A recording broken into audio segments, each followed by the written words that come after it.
Hello everyone, welcome to my channel. सभी लोगों का हमारे चैनल पर बहुत बहुत स्वागत है। आज के सेशन में हम सीडीपी यानी चाइल्ड पेडागोजी से संबंधित लास्ट ईयर में आए कुछ अन्य प्रश्नों को हल करेंगे। ये सभी प्रश्न 2011 से लेकर किसी न किसी टीचिंग एग्ज़ाम में पूछे गए हैं, जैसे यूपी टेट है, सी टेट है, एम टेट है, रीट है आदि में ये पूछे जाते हैं। ये हर लेवल के एग्ज़ाम में पूछे गए हैं। प्रश्नों को हल करते हैं। तो फ्रेंड्स, अधिक से अधिक वीडियो को शेयर कीजिए ताकि सभी लोगों को लाभ मिल सके। तो पहला प्रश्न है, निम्न में से कौन सी मानसिक मंदता की विशेषता नहीं है?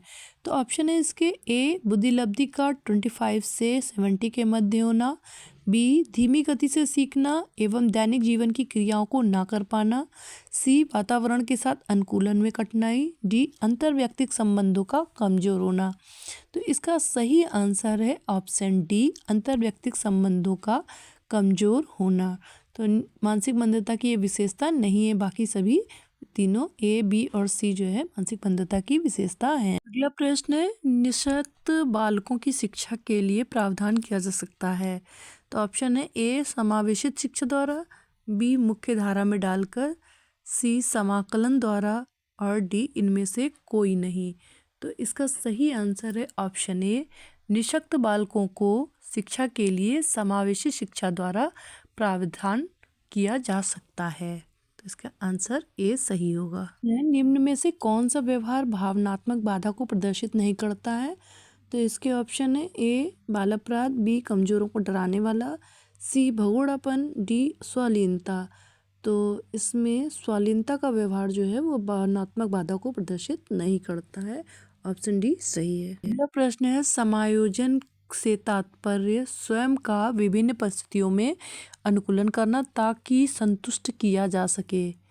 किसको संतुष्ट किया जा सके? तो ऑप्शन है इसके दूसरों को, बी प्रेरकों को, सी उद्देश्यों को, डी आवश्यकताओं को।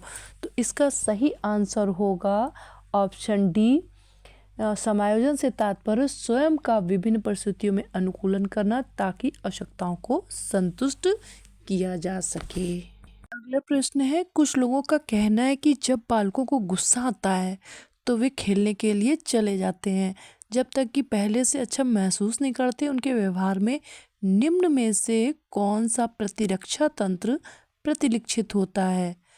तो इसके ऑप्शन है ए प्रक्षेपण, बी विस्थापन, सी प्रतिक्रिया निर्माण, डी उदात्तीकरण। तो दूसरी जगह चले जाते हैं, खेलने के लिए चले जाते हैं, तो इसका मतलब यहाँ पर ऑप्शन बी यानी विस्थापन से संबंधित है। अगला प्रश्न है, कौन सिद्धांत व्यक्त करता है कि मानव मस्तिष्क एक बर्फ की चट्टान के समान है जो कि अधिकांशतः छिपी रहती एवं उसमें चेतन के 3 स्तर हैं? तो इसके ऑप्शन है ऑप्शन ए गुण सिद्धांत, बी प्रकार सिद्धांत, सी मनोविश्लेषणात्मक सिद्धांत और डी व्यवहारवाद का सिद्धांत। तो इसका सही आंसर है ऑप्शन सी विश्लेषणात्मक सिद्धांत यानी साइको एनालिटिकल थ्योरी। ये बताती है कि मानव मस्तिष्क एक बर्फ की बड़ी चट्टान के समान है जो कि अधिकांशतः छिपी रहती है एवं उसमें चेतन के 3 स्तर है, चेतन, अचेतन और चेतन। ये 3 स्तर पाते हैं और इसको सिद्धांत देने वाले फ्रायड है। अगला प्रश्न है, 6 से 10 वर्ष की अवस्था में बालक रुचि लेना प्रारंभ करते हैं। ऑप्शन है ए धर्म में, बी मानव शरीर में, सी यौन संबंधों में, डी विद्यालय में। तो इसका सही आंसर है ऑप्शन डी विद्यालय में। 6 से 10 वर्ष की अवस्था का बालक विद्यालय में रुचि लेना प्रारंभ कर देता है। अगला प्रश्न है, विद्यार्थियों की अभिव्यक्तियों में परिवर्तन के लिए निम्न में से किस विधि का प्रयोग अध्यापक को नहीं करना चाहिए? तो इनके ऑप्शन है ऑप्शन ए दबाव से किसी बात या विचार के लिए राजी करना, बी किसी विचार को दोहराना अथवा दृढ़तापूर्वक व्यवहार, सी किसी प्रशंसनीय व्यक्ति के द्वारा समर्थन एवं संस्कृति, डी संदेश के साथ साहचर्य स्थापित करना। तो इसका सही आंसर है ऑप्शन ए दबाव से किसी बात का विचार के लिए राजी नहीं करना, यानी अध्यापक को विद्यार्थियों की वृत्ति में परिवर्तन के लिए दबाव से किसी बात का विचार के लिए राजी ना करना। अगला प्रश्न है, उपलब्धि अभिप्रेरक के संबंध में निम्न में से कौन सा कथन सही है? तो ऑप्शन है ए, उपलब्धि अभिप्रेरक जीवित रहने के लिए आवश्यक है। बी, यदि व्यक्तिगत क्षमताओं की संतुष्टि महत्वपूर्ण है तो उपलब्धि अभिप्रेरक को विकास प्रेरक कहा जा सकता है। सी, यदि व्यक्तियों के मध्य प्रतियोगिता पर बल है तो उपलब्धि अभिप्रेरक को सामाजिक अभिप्रेरक कहा जा सकता है।